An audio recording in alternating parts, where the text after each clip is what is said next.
At প্ৰিপজিশ্যনটোক আমি বাক্যত কেনেকৈ ব্যৱহাৰ কৰোঁ মূলতঃ দুই ধৰণেৰে স্পেচিফিক টাইম আৰু স্পেচিফিক লোকেশ্যন অৰ্থাৎ নিৰ্দিষ্ট সময় আৰু নিৰ্দিষ্ট স্থান সময়ৰ ধাৰণা প্ৰকাশ কৰিবলৈ আমি বাক্যত এট প্ৰিপজিশ্যনটো কেতিয়া ব্যৱহাৰ কৰোঁ স্পেচিফিক টাইম বা পইণ্ট অফ টাইম অৰ্থাৎ নিৰ্দিষ্ট সময়ক বুজাবলৈ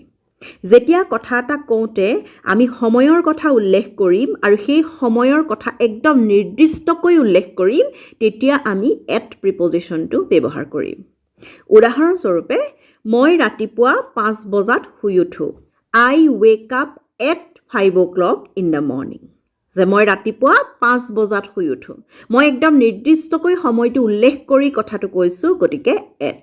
I wake up at 5 o'clock in the morning গতিকে সেই ক্ষেত্ৰত এট ধৰি লওক আমি টিভিৰ কিবা এটা অনুষ্ঠানৰ কথা কৈছোঁ নিউজ এটাৰ কথা কৈছোঁ চিৰিয়েল এখনৰ কথা কৈছোঁ প্ৰগ্ৰাম এটাৰ কথা কৈছোঁ টক শ্ব' এটাৰ কথা কৈছোঁ আমি যদি কওঁ যে সেই টক শ্ব'টো 8 বজাত আৰম্ভ হয় the talk show' starts at 8 p.m.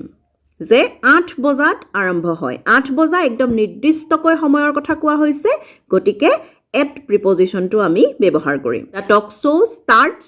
At 8 p.m. গতিকে এট প্ৰিপজিশ্যনটো তাত লাগিব যিহেতু সময়ৰ কথা নিৰ্দিষ্টকৈ উল্লেখ আছে মই তোমাক আবেলি 4 বজাত লগ কৰিম যে মই কেতিয়া লগ কৰিম 4 বজাত একদম নিৰ্দিষ্টকৈ সময়টো উল্লেখ কৰি কৈছোঁ গতিকে ইংৰাজীত যদি আমি কম তেতিয়াহ'লে বাক্যটো হ'ব I shall meet you at 4 o'clock I shall meet you at 4 o'clock কাৰণ 4 বজাত বুলি একদম নিৰ্দিষ্টকৈ সময়টোৰ কথা উল্লেখ কৰিছোঁ গতিকে at 4 o'clock গতিকে নিৰ্দিষ্ট সময় পইণ্ট অফ টাইম বা স্পেচিফিক টাইমৰ কথা ক'বলৈ আমি এট প্ৰিপজিশ্যনটো ব্যৱহাৰ কৰোঁ কেতিয়াবা এনেধৰণেৰেও আমি কথাটো ক'ব পাৰোঁ যে সূৰ্যাস্তৰ সময়ত সাগৰখন দেখিবলৈ বেছি ধুনীয়া হৈ পৰে বা অতি ধুনীয়া হৈ পৰে সাগৰখন এনেও ধুনীয়া কিন্তু আমি নিৰ্দিষ্ট সময়টো উল্লেখ কৰি দিছোঁ যে কোনটো সময়ত বেছি ধুনীয়া হয়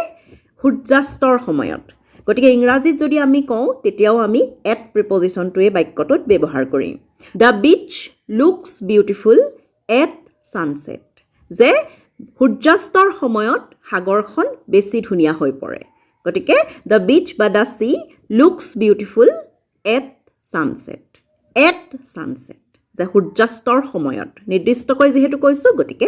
এট গতিকে নিশ্চয় আপোনালোকে ধৰিব পাৰিছে যে সময়ৰ কথা যেতিয়া আমি কম নিৰ্দিষ্টকৈ কোনটো সময়ৰ কথা উল্লেখ কৰিছোঁ সেই পইণ্ট অফ টাইম বা স্পেচিফিক টাইমৰ কথা ক'বলৈ এট প্ৰিপজিশ্যনটো ব্যৱহাৰ কৰোঁ যে I wake up at 5 o'clock in the morning বা I shall meet you at 4 o'clock the program starts at 8 p.m. এনেকুৱা ধৰণেৰে দ্বিতীয়টো ব্যৱহাৰ হৈছে স্পেচিফিক লোকেশ্যন নিৰ্দিষ্ট স্থানৰ কথা ক'বলৈ আমি এট প্ৰিপজিশ্যনটো বাক্যত ব্যৱহাৰ কৰোঁ যেনেকৈ যে মিটিংখন কনফাৰেন্স হলত হৈ আছে the meeting is going on at the conference hall নিৰ্দিষ্টকৈ কৈছোঁ যে মিটিংখন এই কলেজখনতে হৈছে বা এই বিদ্যালয়খনতে হৈ আছে বুলি আমি জানো কিন্তু ক'ত হৈছে নিৰ্দিষ্টকৈ কৈছোঁ স্থানডোখৰ বা ঠাইডোখৰৰ কথা গতিকে এট প্ৰিপজিশ্যনটো ব্যৱহাৰ কৰিম the meeting is going on at the conference hall please meet me at the library যে মোক তুমি লাইব্ৰেৰীত লগ কৰিবা মোক লগ কৰিবা কিন্তু ক'ত লগ কৰিবা একদম নিৰ্দিষ্টকৈ কৈছোঁ গতিকে এট প্ৰিপজিশ্যনটো ব্যৱহাৰ কৰিম please meet me at the library গতিকে সেই ক্ষেত্ৰত at I live at Nazira যে মই নাজিৰাত থাকোঁ মই ক'ত থাকোঁ ঠাইডোখৰৰ কথা উল্লেখ কৰি কৈছোঁ নিৰ্দিষ্টকৈয়ে কৈছোঁ গতিকে I live at নাজিৰা বিয়া এখন খাই আহি মই ধৰক কৈছোঁ যে দ্য ৱেডিং was at the community hall যে কমিউনিটি হলতে বিয়াখন হৈছিল দ্য ৱেডিং was at the community hall এনেধৰণেৰে স্পেচিফিক লোকেশ্যন অৰ্থাৎ নিৰ্দিষ্ট ঠাইৰ ক্ষেত্ৰত এট প্ৰিপজিশ্যনটো আমি ব্যৱহাৰ কৰোঁ এট প্ৰিপজিশ্যনটোৰ আৰু কিছুমান ব্যৱহাৰ আছে মই আগৰ এটা আলোচনাত কৈছোৱেই যে এটা প্ৰিপজিশ্যনৰ অলেখ ব্যৱহাৰ থাকিব পাৰে গতিকে এই আলোচনাটো চোৱাৰ পাছত আপোনালোকৰ মনলৈও হয়তো এট প্ৰিপজিশ্যনৰ বহুত ব্যৱহাৰ আহিব গতিকে আপোনালোকৰ যদি কিবা মনত পৰে নিশ্চয় তলৰ কমেণ্ট বক্সত লিখিব বা মেছেজ হ'লেও দিব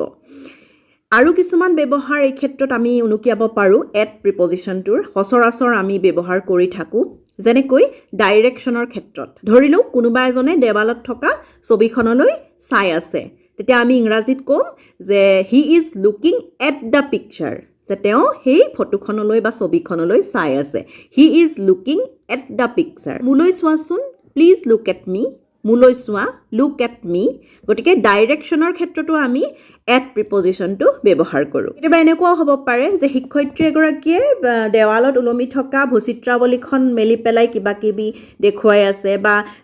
পইণ্ট আউট কৰি দিছে যে এইটো এয়া এইডোখৰ এখন নদী আছে এইফালে এইটো আছে আমি সেই ক্ষেত্ৰত যদি ইংৰাজীত কথাটো কওঁ তেতিয়াও আমি এট প্ৰিপজিশ্যনটো ব্যৱহাৰ কৰিব পাৰোঁ যেনেকৈ the teacher pointed at the map on the wall যে শিক্ষয়িত্ৰীগৰাকীয়ে দেৱালখনত থকা সেই মেপখনলৈ আঙুলিয়াই দেখুৱাইছিল বা পইণ্ট কৰিছিল বা তেওঁ সেই দেৱালখনত থকা মেপখন তেওঁ দেখুৱাইছিল the teacher pointed at the map যে সেই মেপখনলৈ তেওঁ পইণ্ট কৰিছিল গতিকে সেই ক্ষেত্ৰতো আমি এট প্ৰিপজিশ্যনটো ব্যৱহাৰ কৰোঁ গতিকে ডাইৰেকশ্যনৰ ক্ষেত্ৰতো আমি এট প্ৰিপজিশ্যনটো ব্যৱহাৰ কৰোঁ তেনেধৰণৰ কেইবাটাও উদাহৰণ দিছোঁ যে মোলৈ চোৱা look at me he is looking at the picture the teacher pointed at the map on the wall তেনেকুৱা ধৰণেৰে কেতিয়াবা কিছুমান ক্ষেত্ৰত আমি এট প্ৰিপজিশ্যনটোৱেই বাক্যত ব্যৱহাৰ কৰোঁ যেনে they laugh at my funny stories যে মোৰ হাঁহি উঠা সাধুবোৰ শুনি তেওঁলোকে হাঁহে মোৰ জমনি সাধুবোৰ শুনি তেওঁলোকে হাঁহে they laugh at